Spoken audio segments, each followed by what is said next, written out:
ரெண்டாவது ஆப்ஷன் கிரியேட்டில் உள்ள போகிறோம். அதில் உள்ள போயிட்டு இந்த இடத்துல ஃபார்ம் விசார்ட் அப்படின்னு சொல்லி ஒரு ஆப்ஷன் இருக்குது. ஃபார்ம் விசார்ட் அது என்ன பண்ணுங்க, நீங்கள் அடிச்சிருக்கிற டேபிள் ஒன்று அடித்தோம் பார்த்தீங்களா, அதை அப்படியே டபுள் ஆரம் மார்க்கை கொடுத்து இங்கே கொடுத்துருங்க. அப்புறம் ஃபினிஷர் கொடுத்துருங்க.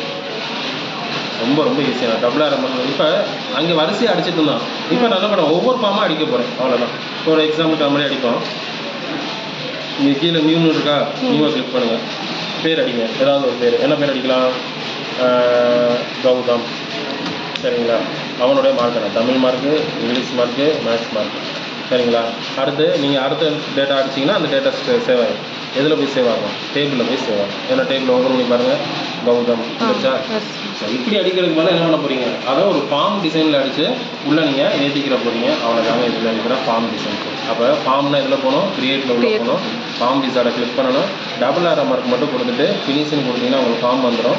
அதுக்கப்புறம் நீங்கள் என்ன வேணாலும் இதில் வரிசையாக அடிக்கலாம். அடித்து முடிச்சுட்டு நியூ ஃபார்ம் அப்படின்னு கொடுத்துட்டிங்கன்னா அது உங்களுக்கு சேவ் ஆகிட்டே இருக்கும். இதில் சேவ் ஆகும், டேபிள் உள்ள சேவ் ஆகும். மூணாவது